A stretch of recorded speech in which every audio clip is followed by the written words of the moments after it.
Everyone, welcome back to my channel. It's Sunday, which means it is time for an episode of The Secrets of Kings. In fact, the season finale, I guess we'll call it the season finale.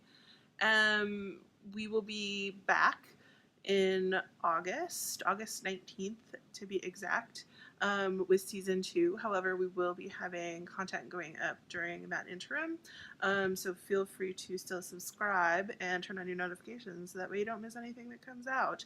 Some of the content, actually most of the content that's going to come out during our sort of hiatus is going to be Secrets of Kings / writing related, so it may be worth it to still, get notifications. So anyways, without further ado, the season finale of The Secrets of Kings. Enjoy. The Veiled Lady, July 7th, 1390, 12:21 p.m. The Veiled Lady basked in the beautiful shade provided to her in the July heat by the cherry trees. She pulled the lower portion of her veil back and forth to create a small breeze for her face and to let in the sweet aroma of the ripened berries. The prince was just down the row of trees, where he found one that was a bit smaller than the rest and held some lower hanging branches. Although much of his efforts were for naught, on a few occasions he was able to jump just high enough to procure a berry or two, which he promptly stuffed in his mouth.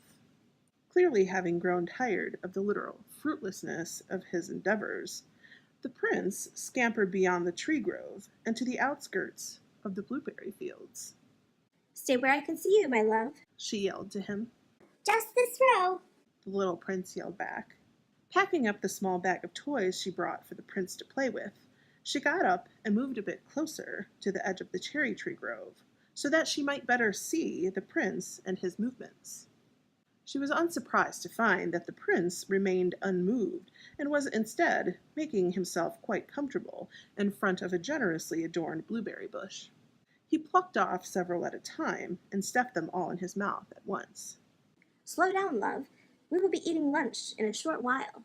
I would hate to have you spoil it with too many berries," she warned. "Just a few more?" he begged. "Oh, all right," the veiled lady caved. "How about 5 more?" The prince found this request reasonable and did not make any further complaint, but his subsequent action made it clear that his limit of 5 just meant that he would be choosing these last 5 berries much more judiciously. The veiled lady giggled a bit as she watched her charge inspect each blueberry. She imagined he was visually gauging which of them were the largest and therefore the best choice to fill his little tummy. "My lady," she heard a male voice calling urgently from behind her. The veiled lady turned with a bit of a fright to see one of the king's knights rushing towards her. "What is it?" she inquired. "My lady, we have been looking all over for the two of you," he admonished. "Well, you have found us. What is it that brings you to us in such an urgent manner?" "My lady, I have been asked to escort you and the prince to his chambers." "What is going on?" she asked. In the year she had been looking over the prince, her daily activities had never been disrupted in such a manner. She could feel a nervous energy taking over her being. "I am not obliged to say, my lady." "Not obliged to say?" she questioned. "Surely you can give some explanation. Are we in danger?" "I have only been given orders to bring you to the prince's chambers. I have no other information I have been authorized to deliver," the knight explained. By this time, the prince had wandered over to his caretaker's side. He seemed to have sensed the tension between both the veiled lady and the knight. "Is something wrong with my lunch?" the prince asked with innocent concern. "Lunch might be just a bit late, my love. We need to get back to the castle right away," she explained to her charge. As the knight led them back through the cherry grove and towards the castle, the veiled lady took it upon herself to collect cherries along the way. She was unsure what was going on, but wanted to ensure that the prince would be fed. After arriving back to the castle, the veiled lady was thankfully able to arrange the prince's lunch be delivered to his quarters. She was surprised, however, when the tray was delivered by one of the knights instead of the kitchen staff. It seemed clear that the two of them were being sequestered, but she still had no idea why. Lunch came and went, and so too did dinner and several additional hours, and still nothing. The veiled lady had been a bit stir-crazy as a result of not knowing what was happening. The knights, who were scurrying to and fro in the hall, were keeping their whispers to one another, so she knew that there was something going on about which she was not being made aware. She attempted as much as she could to keep the prince entertained and her nerves at bay, but she could tell the prince was picking up on them anyway. Are we ever going to be able to leave the room? The prince asked for what felt like the 100th time since they were first ordered to stay in. I'm afraid we cannot today. It's nearly time for bed anyway. Perhaps all will be well tomorrow, she speculated.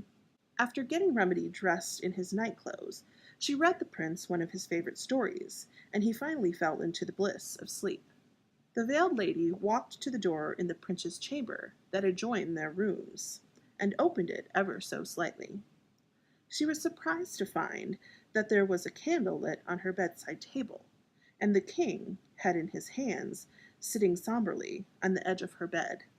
He looked up at her when she came in, his eyes red from a combination of sadness and mead.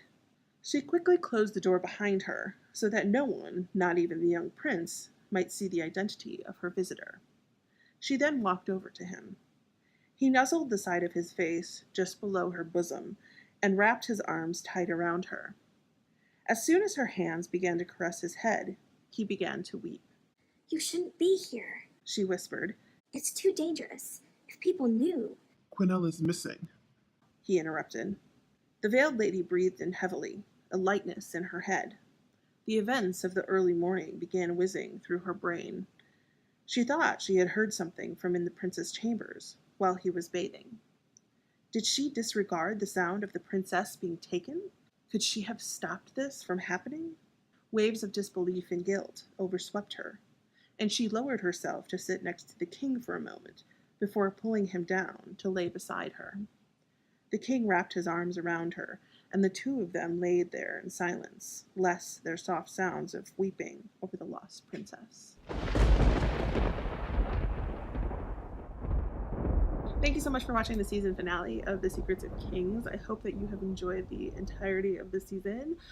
We will be back on August 19th. It is a Sunday, of course, with season 2.